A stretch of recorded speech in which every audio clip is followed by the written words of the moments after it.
Hello everyone, I P R well. तो जैसे कि आप सभी जानते हैं कि 10 नवंबर को यूके ट्रिपल एस सी के द्वारा क्रमशाला अनुदेशक का एक updated revised final result publish किया गया।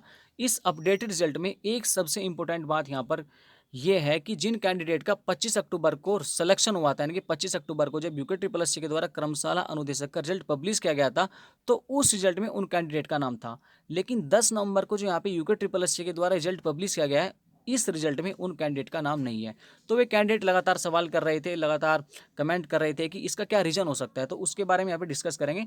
सबसे पहले यहाँ पे देख लेते हैं इसके ओल्ड रिजल्ट को, जो पहले 25 अक्टूबर को पब्लिश किया गया था। उसमें टोटल कितने कैंडिडेट इलेक्ट्रिकल, इलेक्ट्रॉनिक्स और मैकेनिकल में सिलेक्ट हुए थे। तो ये 25 अक्टूबर वाला यहाँ पे रिजल्ट है। यहाँ पे आप देख सकते हैं जो इलेक्ट्रिकल और इलेक्ट्रॉनिक्स है, यहाँ पे नंबर ऑफ टोटल कैंडिडेट 18 है। हमने यहाँ पे रेड सर्किल किया हुआ है, तो यहाँ पे नंबर ऑफ टोटल कैंडिडेट 18 है इलेक्ट्रिकल और इलेक्ट्रॉनिक्स में। वहीं मैकेनिकल में जो नंबर ऑफ टोटल कैंडिडेट्स है वे है आपकी 123। यहाँ पे आप देख सकते हैं, यहाँ पे भी हमने रेड सर्किल टाइप किया, तो इसमें 123 कैंडिडेट यहाँ पे सिलेक्ट हुए थे। आफ्टर दैट जो आपका यहाँ पे 10 तारीख को अपडेटेड रिजल्ट आया है, रिवाइज्ड रिजल्ट यहाँ पे आया यूके ट्रिपल एस सी के द्वारा क्रमशाला अनुदेशक का। उसमें इलेक्ट्रिकल और इलेक्ट्रॉनिक्स में यहाँ पे केवल 14 कैंडिडेट सेलेक्ट हुए, यानी कि 4 कैंडिडेट की संख्या यहाँ पे कम हुई है, 4 कैंडिडेट को यहाँ पे रिजेक्शन मिला है। वहीं मैकेनिकल में देखा जाए तो मैकेनिकल में यहाँ पे 122 कैंडिडेट यहाँ पे सिलेक्ट हुए हैं, यहाँ पे एक कैंडिडेट को रिजेक्शन मिला है, यहाँ पे एक कैंडिडेट की संख्या यहाँ पे कम हुई है। यहाँ पे देखा हमने रेड टाइप सर्किल किया हुआ है। Number of total candidate mechanical में 122 यहाँ पे सिलेक्ट किए गए हैं। अगर बात की जाए इसका क्या रीजन हो सकता है, क्या ऐसा कंडीशनल रीजन हो सकता है, ऐसा क्यों हुआ।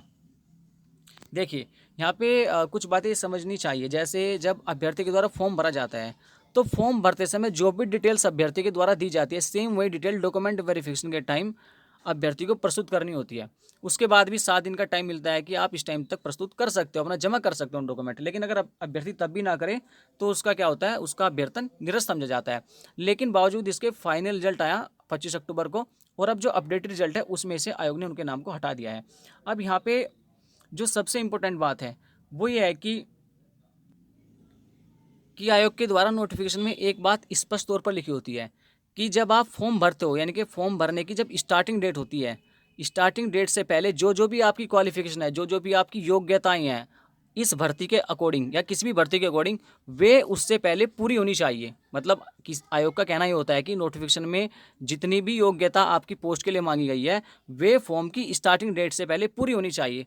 अब कुछ अभ्यर्थी क्या क्या करते हैं कि अपना फॉर्म भर देते हैं, वे इस बात की जानकारी उनको नहीं होती कई बार कि चलो कोई बात नहीं, हम लास्ट जब इसका फाइनल रिजल्ट होगा तब हम उस चीज़ को सबमिट कर देंगे। लेकिन हालांकि कोई भी नोटिफिकेशन आएगा है तो उसमें स्पष्ट तौर पर लिखा होता है कि यानी कि फॉर्म भरने से पहले ये योग्यताएं आपके पास होनी चाहिए। तो यहाँ पे जो कैंडिडेट की संख्या कम हुई है, जिनको रिजेक्शन मिला है, उनका उसका मेन रीज़न यही है कि डॉक्यूमेंट वेरिफिकेशन को लेकर ही उनके सामने समस्या है। कहीं ना कहीं उनके डॉक्यूमेंट वेरिफिकेशन में किसी न किसी प्रकार की प्रॉब्लम रही है, तभी जाके उनके नाम को यहाँ से हटाया गया है, उनको यहाँ पे रिजेक्शन मिला है।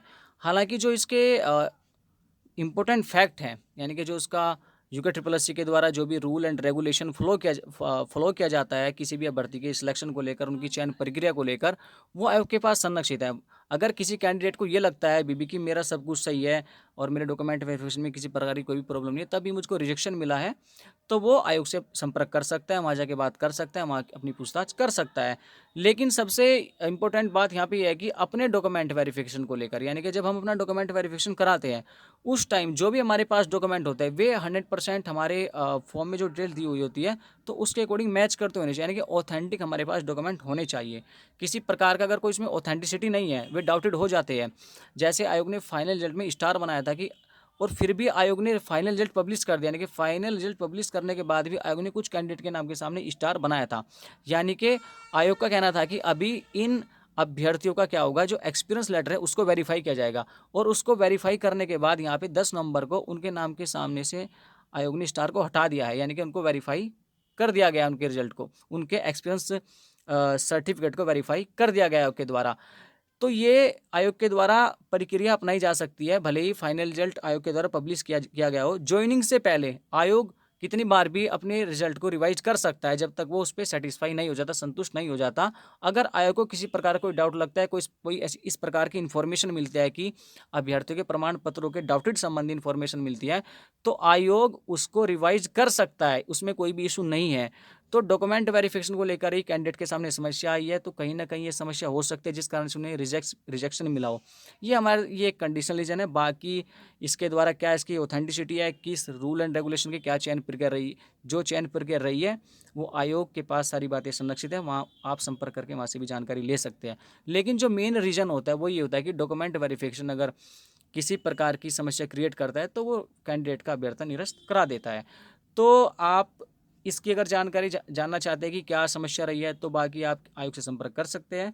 तो ये थी वीडियो में कुछ जानकारी। तो आज की वीडियो में बस इतना ही, तब तक के लिए all the best, thank you.